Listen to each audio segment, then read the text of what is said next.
brought you by Silver Pumps and Motors. Top quality और consistent performance के लिए सिर्फ सिल्वर पंप्स नाम याद रखना। Welcome back. ఆధ్యాత్మికత భక్తికి కేంద్రంగా ఉండాల్సిన వేములవాడ రాజనాలయం తరచూ వివాదాలు రాజకీయాలకు నిలయంగా మారుతోంది.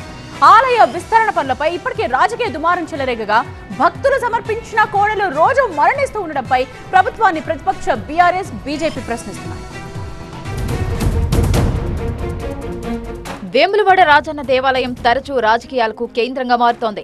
ఇప్పటికే విస్తరణ పనుల కోసం ఆలయాన్ని మూసివేసే ప్రయత్నం చేస్తున్నారని స్థానిక బీజేపీ బీఆర్ఎస్ నేతలు నిరసనలు తెలుపగా వారం రోజుల్లో భక్తులు సమర్పించిన 26 కోడెల మరణాలు భక్తుల మనోభావాలను దెబ్బతీస్తున్నాయి. దీంతో ఆలయ అధికారులు ప్రభుత్వ నిర్లక్ష్యంపై బీఆర్ఎస్ బీజేపీ విమర్శలకు దిగాయి. కోడెల మరణం తెలంగాణ రాష్ట్రానికి అరిష్టమని, రోజు కోడెలు చనిపోతున్నా ప్రభుత్వం పట్టించుకోవడం లేదన్నారు మాజీ మంత్రి హరీష్ రావు. వేములవాడ దేవస్థానంలో భక్తులు సమర్పించిన కోడెలు మరణించడం ఇది చాలా దురదృష్టకరం. ఇది రాష్ట్రానికి అరిష్టం. ఒక వారం రోజుల్లో 26 కోడెలు మరణించాయి.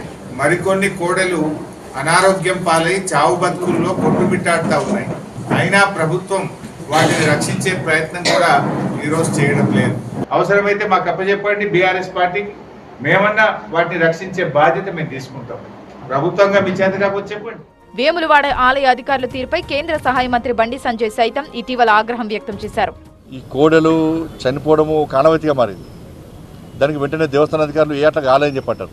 గోవులను రక్షించాల్సిన బాధ్యత వేములవాడ రాజేశ్వర దేవస్థానం మీద ఉన్నది. పైసలు తక్కువ మీరు గోవులను రక్షించకుంటే ఇక భక్తులకు ఏం సౌకర్యం కల్పిస్తారు? విస్తరణ అభివృద్ధి పనుల పేరుతో వేములవాడ ఆలయాన్ని మూసివేయాలని కాంగ్రెస్ సర్కార్ ప్రయత్నిస్తోందని, విగ్రహాలను తొలగించే ప్రయత్నాలు చేస్తోందని ఆరోపిస్తూ బీజేపీ బీఆర్ఎస్ లీడర్లు కొన్ని రోజుల క్రితం నిరసనకు దిగారు. రాజన్న దర్శనాలను యథావిధిగా కొనసాగిస్తూనే అభివృద్ధి పనులు చేపట్టాలని, ఎలాంటి విగ్రహాలను తొలగించవద్దని డిమాండ్ చేశారు. ఆలయం మూసివేయకుండానే విస్తరణ పనులు చేస్తామని, ఈ అంశాన్ని రాజకీయం చేయొద్దన్నారు వేములవాడ ఎమ్మెల్యే ఆది శ్రీనివాస్. దేవాలయం మూసివేత అనేది ఉండదు, దేవాలయం బంద్ అనేది ఉండదు. యథావిధిగా దేవాలయం తలుపులు తెరుచుకొని ఉంటుంది. కానీ అభివృద్ధిలో భాగంగా విస్తరణ జరిగినప్పుడు మా మండపాన్ని ముట్టుకునే ప్రసక్తి లేదని చెప్పినప్పటికీ బంధు పేరిట రాజకీయాలు దయచేసి చేయకమని కోరుతున్నా. అటు కోడిగిత్తల మరణాలు, ఇటు ఆలయ విస్తరణ పనులపై నిరసనలు వేములవాడ రాజన్న ఆలయంలో రాజకీయానికి ఆజ్యం పోస్తున్నాయి.